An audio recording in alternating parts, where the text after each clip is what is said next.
Welcome to Magic Beyond the Books. Today I'm talking about the scene where Harry meets Gilderoy Lockhart. I'm your host, Renee, and warning, there are Harry Potter spoilers in this episode, so this is your official spoiler warning. So this scene is from Harry Potter in the Chamber of Secrets, which is book 2. This is part of chapter 4, which is called At Flourish and Blotts. The pages are page 58 to 63. If you're listening to the audiobook, depending on which version you have, it's going to start around 27 to 30 minutes into chapter 4. I'm specifically just going to talk about the part where they're in Flourish and Blotts, but the chapter covers more before. Quick summary. Harry, the 3 Grangers, and the Weasley family all visit Flourish and Blotts to purchase their school books. They meet Gilderoy Lockhart, who has a big announcement. The group also has a run-in with the Malfoys, and Lucius gives Ginny a diary. Before we get into the episode, let's do our question of the week. The question of the week is, why didn't Harry use the Chamber of Secrets when teaching Dumbledore's army? So this is a good question. This kind of stumps me. I don't normally get stumped by these questions that I find online. Usually there's just like the books explains it, but this is not addressed. I tried to find, like when they were pitching ideas for locations, they talked about the Shrieking Shack or using a classroom. They don't bring up using the Chamber of Secrets, so it wasn't even considered as a place. I mean, obviously the room of requirement was that solution was found pretty quickly, and it's a great solution. So I don't think they really needed to use the chamber, but it is kind of surprising that they didn't consider it. I was looking online. Some of the comments people said were, the entrance to the Chamber of Secrets is in a girl's bathroom. And obviously the Dumbledore's army has boys and girls. So it would draw a lot of attention if you see boys going into a girl's bathroom. Some other comments that people said were like Ron wouldn't let Ginny go through the trauma of going back into the Chamber of Secrets, or even it would probably be traumatic for Harry too. So I don't know. I mean, yeah, this was not exactly, it was a pretty dark place for some of the people that are in Dumbledore's army. Another reason people gave against it was that it takes too much time to open and walk down the tunnel and go deep underneath the school. I mean, it takes Harry a while to get down into the actual like chamber. And then also, obviously, Harry needs to like be the one to open it because he can speak Parseltongue. I guess technically, he could teach everyone how to say open and Parseltongue, and like they could all do it themselves because Ron obviously opens the Chamber of Secrets in book 7. But I don't know. It's still like kind of difficult, and it has to like open up and you have to go all the way down. And then there's also the problem of how to get out because they had the Phoenix fly them out the first time. I don't even know if they address how Ron and Hermione get out the second time.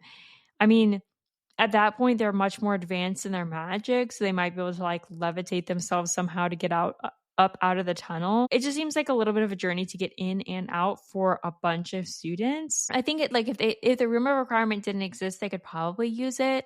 But the other thing about the room of requirement is it's not just that it's a room and that it has the whole like disappearing doorway thing, but the room provides a bunch of tools for them. So when they first get in there for their little classes, for lack of a better word, they see there's a bunch of books in there about defense against the dark arts.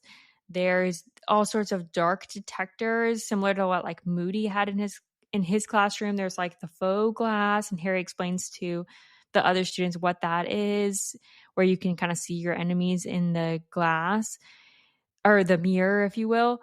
And there's also like a whistle that's there for Harry to whistle to indicate for them to stop working on their spells. So the room's not just giving them a room. There's a bunch of stuff that comes with the room. So I think that's like an important note about the benefits of the room requirement. Like when Neville uses it later, it creates beds for people to sleep in, or it creates a bathroom for Dumbledore. So it's not just that it creates a room. So obviously the room of requirement is the best room for it. Could they have used the Chamber of Secrets? I mean, maybe. I guess, but then like once you're in there, I know Umbridge couldn't get in, but she could still probably find you by seeing you all go to this girl's bathroom. So anyway, I don't know if that's a great answer, but that's my answer for this week's question of the week. All right, so let's get into the episode. Let's go through the timeline of this scene. So it starts out Harry, Hermione, and Ron are off, in Diagon Alley while the rest of their families and other shops, and then they decide to meet up at Flourish and Blotts. So they enter Flourish and Blotts to get their school books, and there's a banner on the windows outside that says that Gilderoy Lockhart is doing a book signing. It says Gilderoy Lockhart will be signing copies of his autobiography, Magical Me, today, 12:30 p.m. to 4:30 p.m. So we know it's sometime in like the afternoon that they're doing this.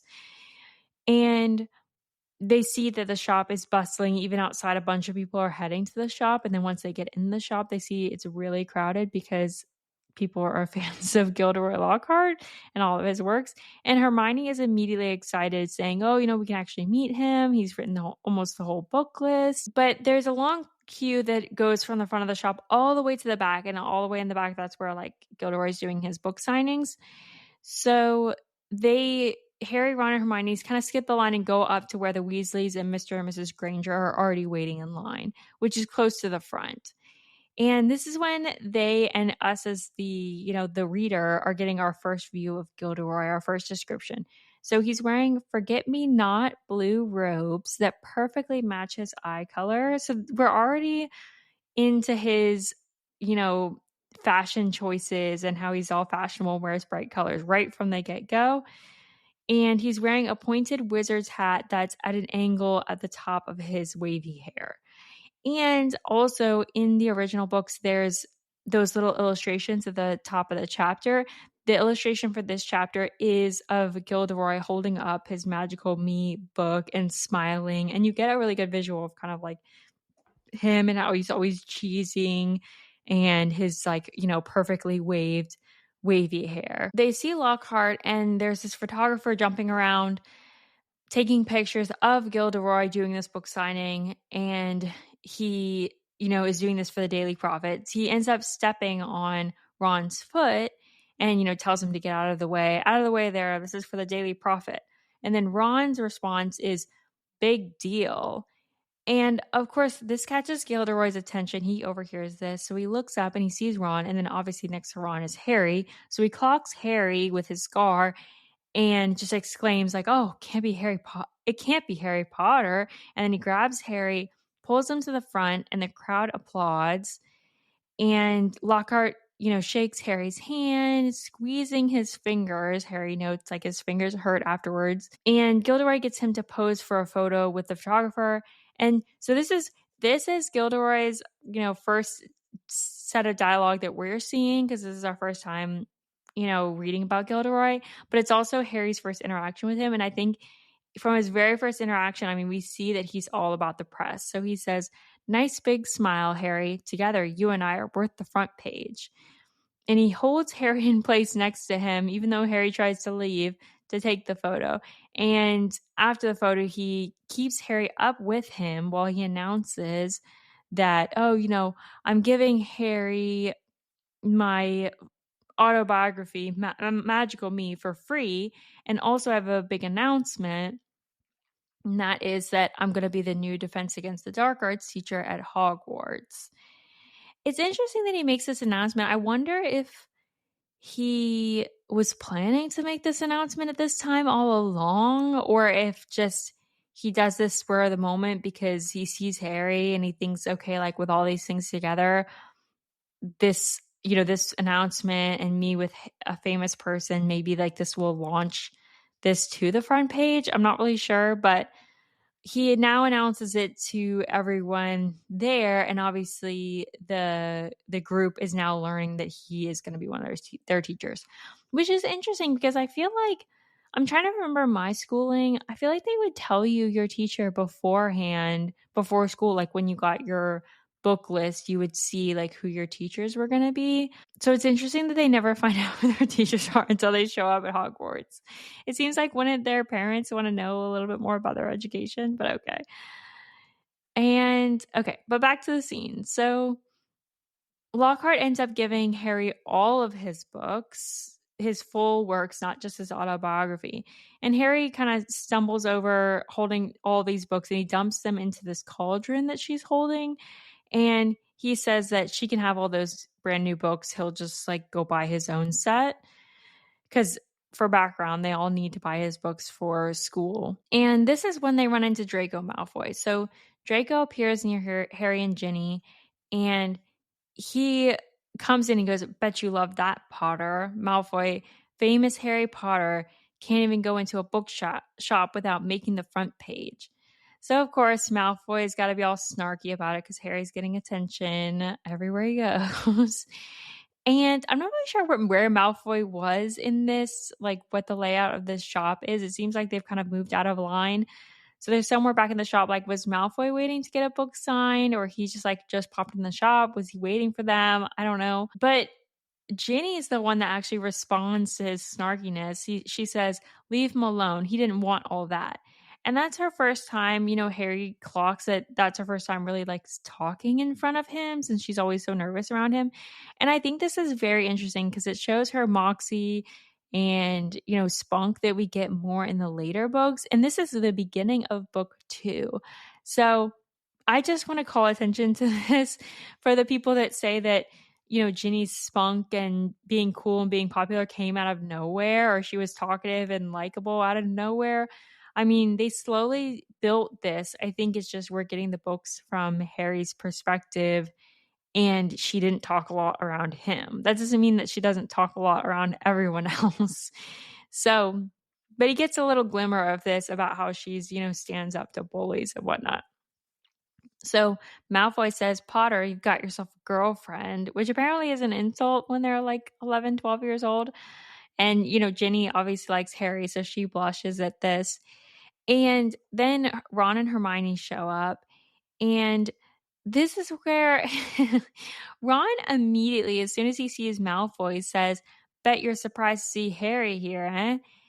And this is a reference to their earlier conversation because in the car, so when Fred, George, and Ron go to pick up Harry from the Dursleys, Harry tells them all about how Dobby showed up and was telling him not to go back to school because of some plot.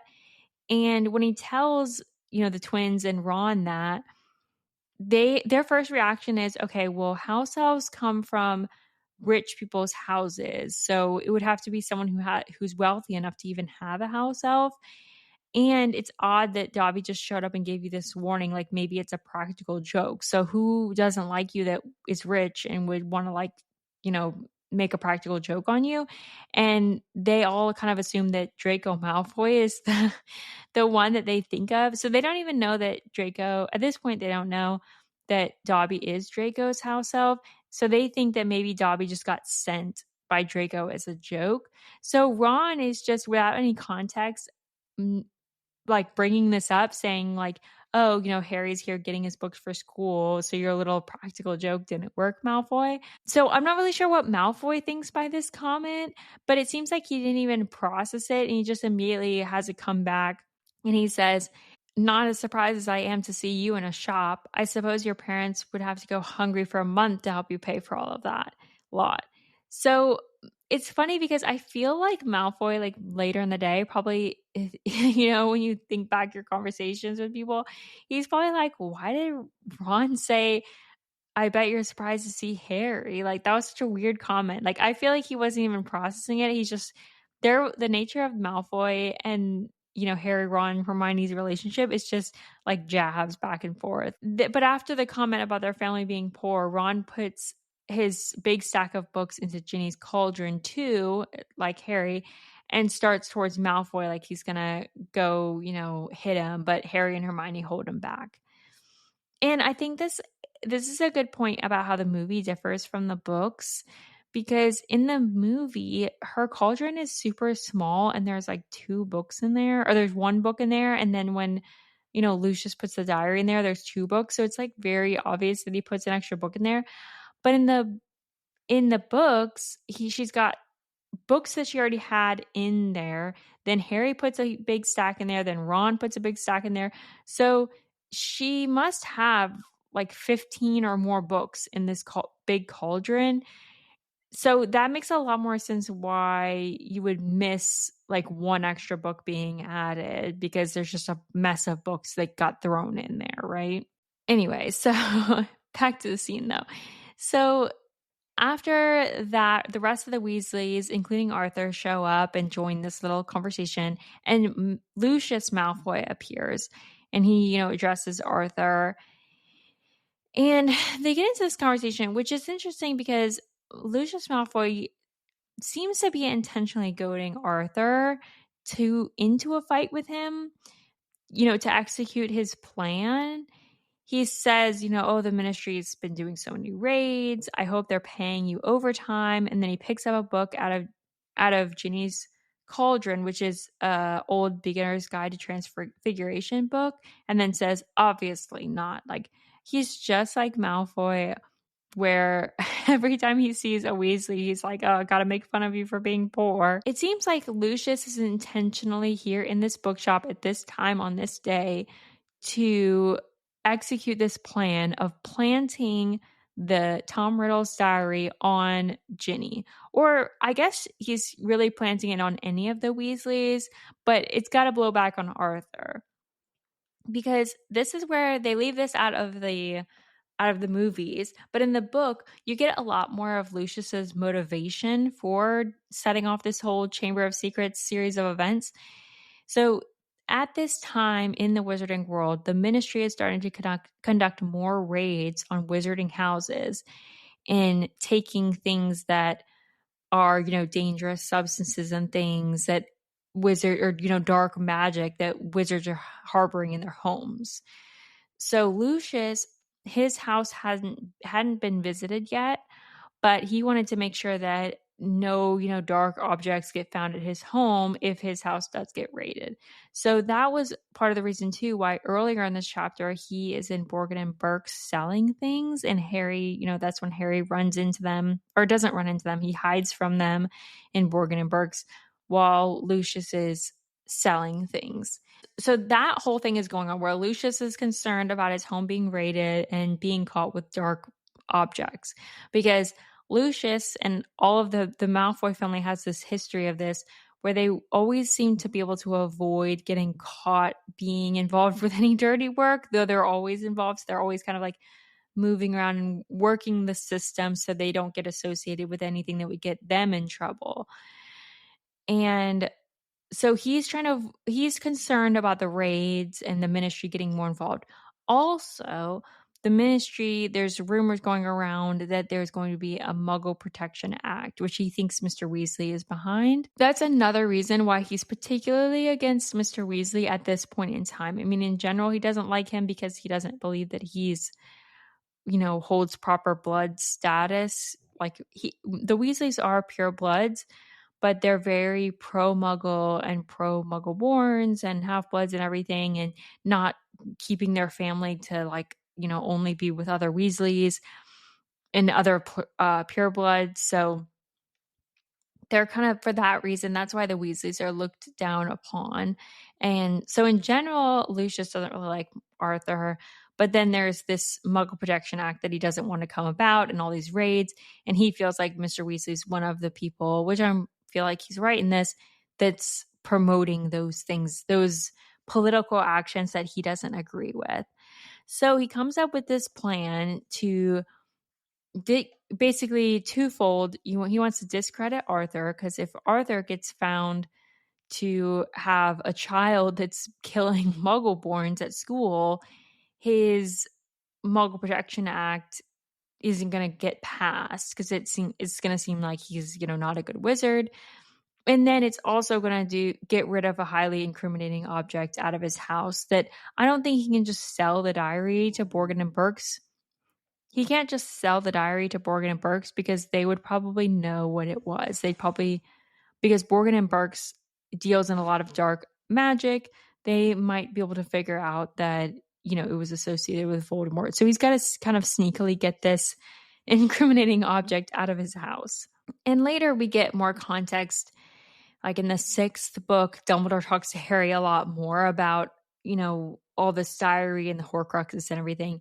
And Dumbledore says, of course, Lucius did not know what the diary really was. I understand that Voldemort told him that the diary would cause the Chamber of Secrets to reopen because it was cleverly enchanted. So Lucius is not. I feel like the movies make it out like he's doing this to like bring back Voldemort or something, but that's not the case at all. Like he thinks Voldemort's gone. He's just doing this for his own ends, not for anything for Voldemort at this point.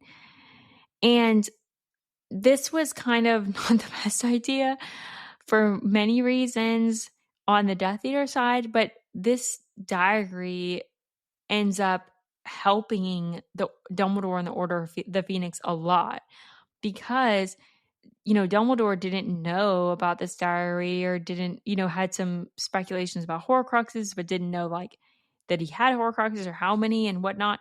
But then when he discovers this destroyed diary from Harry and hears this whole story, Dumbledore's able to put a lot of pieces together. So Dumbledore says about Voldemort, if he intended the diary to be passed to or planted on some future Hogwarts student, he was being remarkably blasé about that precious fragment of his soul concealed within it. The point of a Horcrux is, as Professor Slughorn explained, to keep part of the self hidden and safe, not to fling it into somebody else's path and run the risk that they might destroy it. So all of this information Dumbledore is able to analyze, and he says, the careless way in which Voldemort regarded this Horcrux seems most ominous to me. It suggested that he must have made or been planning to make more Horcruxes, so that the loss of this first would not be so detrimental. I did not wish to believe it, but nothing else seemed to make sense.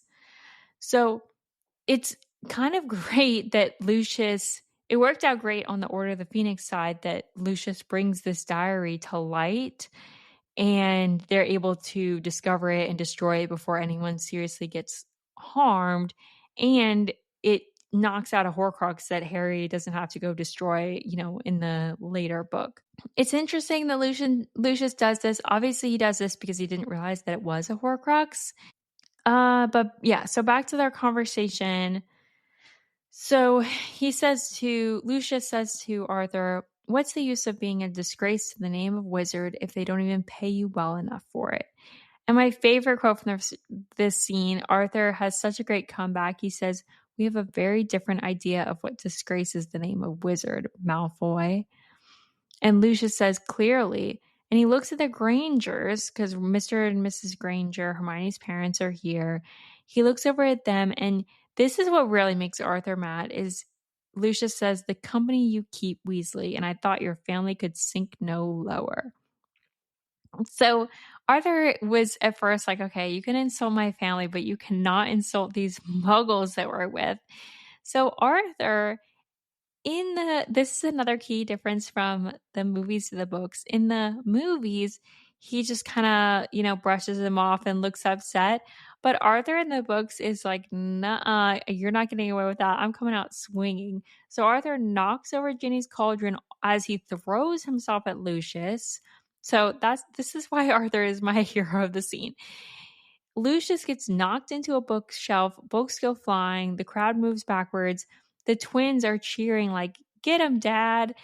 And Mrs. Weasley is telling Arthur to stop. So bookshelves are falling all over the place. There's like a sea of books on the ground while these two men scuffle, which it seems like, I guess Lucius wanted to create this chaos to be able to plant this diary.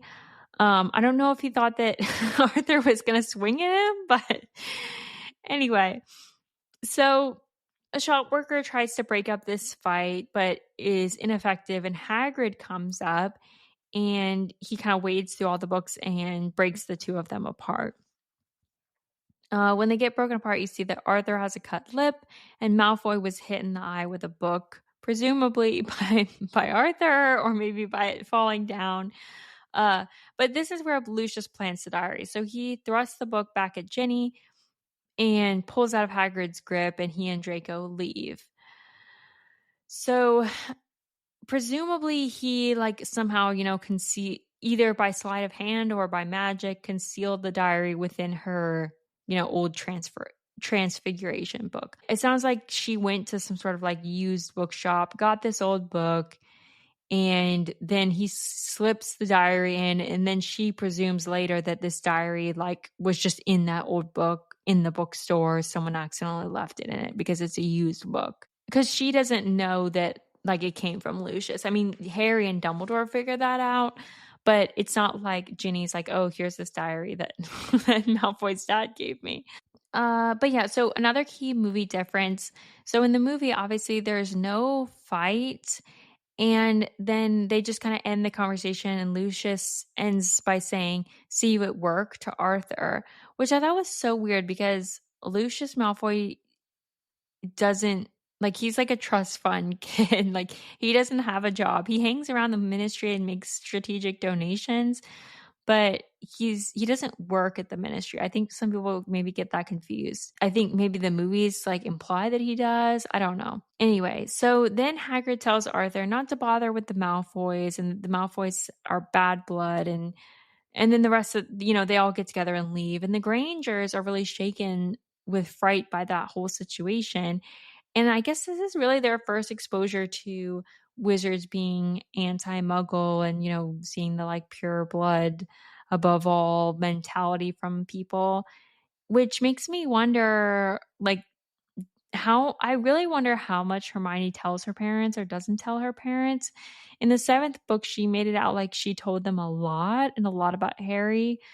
So I don't know if she prepared them for this and then they were just shocked to see this in real life, or maybe she didn't and they're just totally thrown off by this behavior. The scene kind of ends with Molly telling off Arthur, saying, she was embarrassed that Gilderoy might have seen, and the twins comfort her by saying that Gilderoy was happy, hoping that they could work the fight into their report. And with all of this, with our first interaction with Gilderoy, we already see that Gilderoy is just obsessed with the press. I mean, there's no hiding Gilderoy's personality. It's very clear from the very beginning that he is just wants to be famous, is living up with the fame, trying to be more famous, trying to get into the paper, trying to get to the front page of the paper, trying to make a spectacle of his book signing.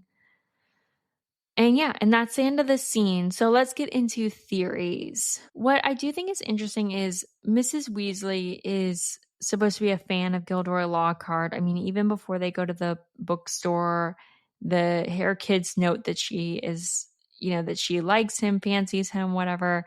And she has his book to get rid of household pests. So it's kind of interesting, did she intentionally go to the Flourish and Blotts at that time on that day to go to the book signing? Or Hermione, who, is very interested in reading, has already read all the books. Did she intentionally go on that day for the book signing? So before this scene happens, Hermione writes to Ron and she tells him that she's going to London next Wednesday to buy her school books and asks if he can go on the same day. And Mrs. Weasley immediately says, "That's great. That works out perfect. We can all go on the same day. We'll meet up with the Grangers." That makes it seem like Hermione made the plans and then Molly was just, agreed to meet up with her. So I don't know. Or Molly could have been already planning to go that day and then it just worked out. But I think what's interesting is it seems like every year everyone goes shopping on the same day. I mean, that's the other question. How did the Malfoys know that the Weasleys were going to be there? And why does everyone shop on that same day? Because it does seem like Lucius is planning to plant this book on this day, or at least on one of these kids before they go to school. I guess it could just be that he happened to have this opportunity. I mean, I would think he wouldn't be just carrying this book around with him every day. So he probably brought it, brought the diary with the intention of planting it. Or maybe he thought like if the Weasleys weren't there, he could just try to plant it on one of them at like the train station before they got, to Hogwarts. But it's weird, like how come everyone always shops on the same day?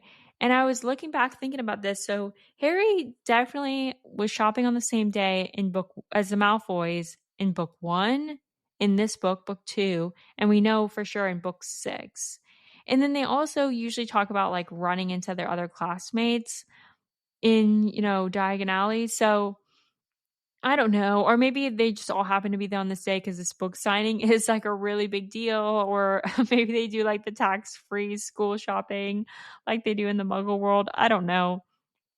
But I do think it's weird that it's almost like Lucius Malfoy knew that the Weasleys were going to be there that day. Because even when he's at Borgin and Burke's, he tells Borgin, I'm in somewhat of a hurry. I have important business elsewhere today. So it's like he knew that he was going to do this that day. So I don't know. Maybe he like overheard Mr. Weasley talking to a coworker or something like about going that day. And so he kind of made this plan. But I think that's interesting. Like, how did they know and how come everyone seems to shop on the same day? As far as Molly Weasley and Hermione shopping on that day for the book signing, I think they just happened to be there because when they see the sign on the door, Hermione seems like kind of surprised and excited.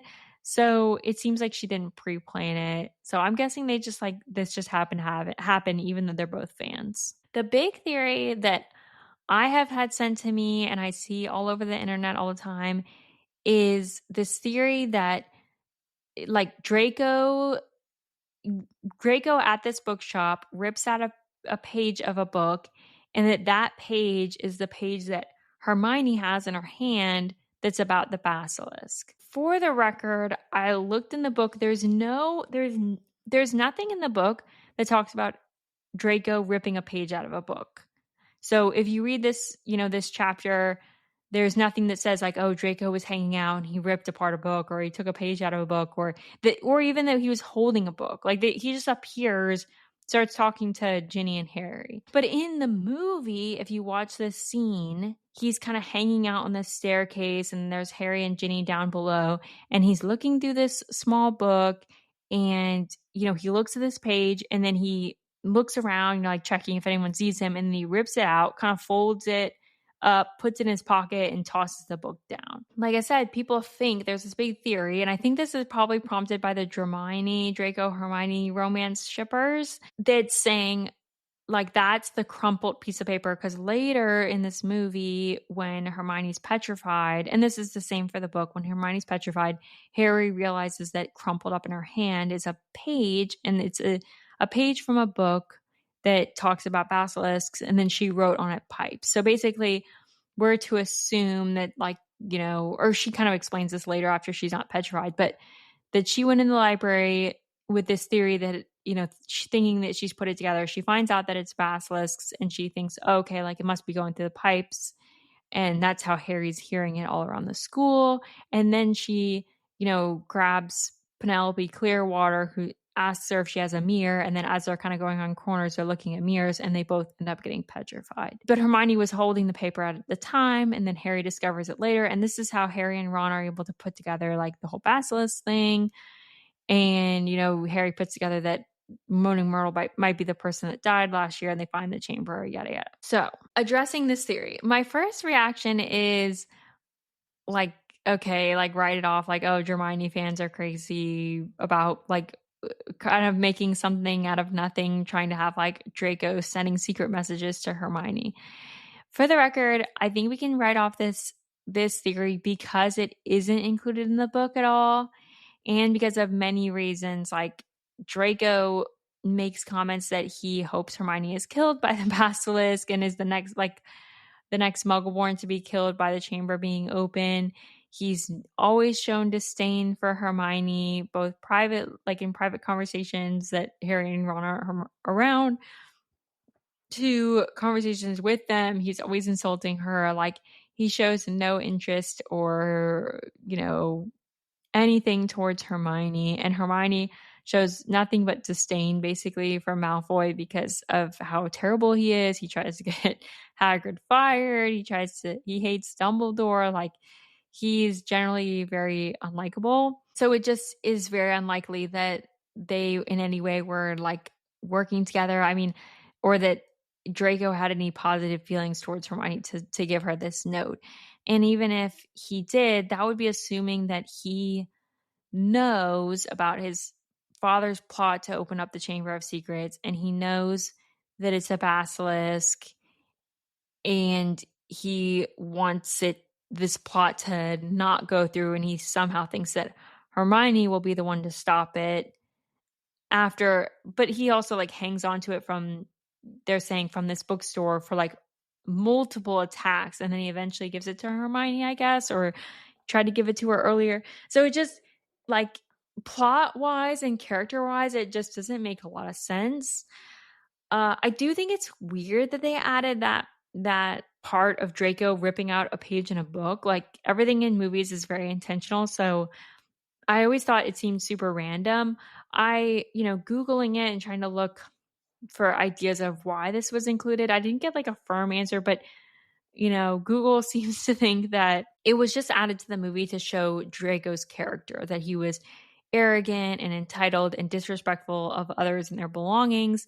So it's just meant to illustrate like, that he doesn't care about his books. He rips up books, whatever. I went so far as to look into the movies. I tried to see, the other side of it to see if this theory could be right. So I looked at the book. So the book that he's looking at, he has the book open and he's looking at the page on the right side, right? Like, there's a left side, there's a right side.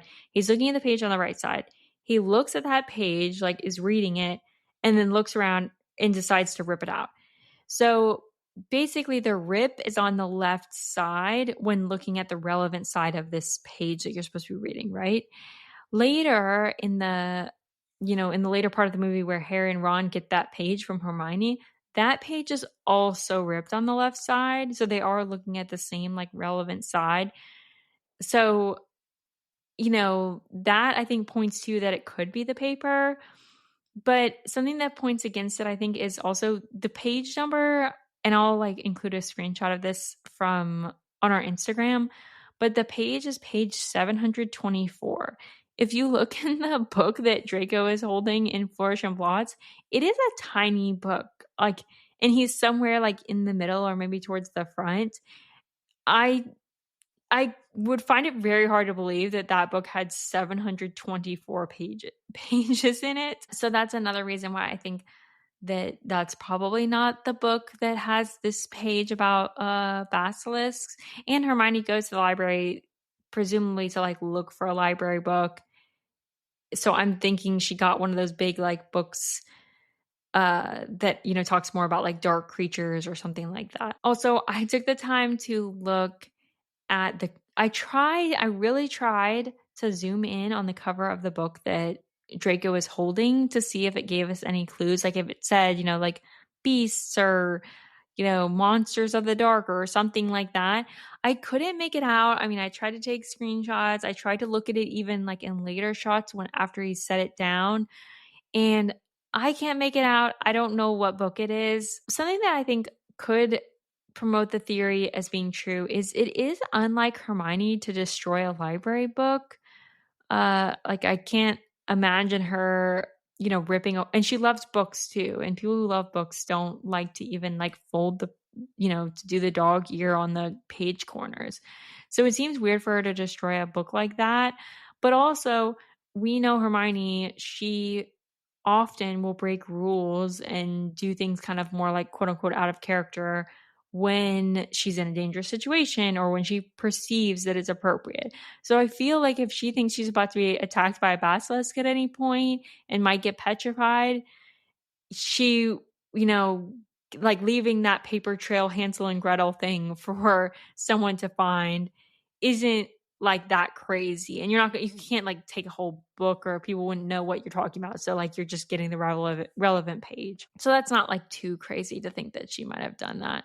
And my last point on this theory, because I really tried to give it the full research, is that Draco specifically says that his dad didn't tell him anything about the Chamber of Secrets being open before, or he knew that it would open before, but it didn't tell him all the details about it. All he knew was that a muggle died. And he says that his dad doesn't want him knowing too much about it because it would look suspicious. So I honestly don't think that Draco knows his father's plan or knows too many details about the Chamber of Secrets or anything like that. He is smart. I mean, maybe he could have figured it out, but like I said before, this is assuming that he would have figured out the whole entire plan and all about the Chamber of Secrets and that a basilisk was in the Chamber of Secrets and that was the monster that could attack people. He would have had supposedly figured all that out during the summer before anything happened, before his dad even planted the book. So I just think that's a little bit unlikely. So overall, I would say I do not think that this book page that Draco ripped out was him sending a secret message to Hermione that she gets later. But, if you're a Hermione fan, write a fan fiction about it and you guys can have that separate canon. But that really covers that scene.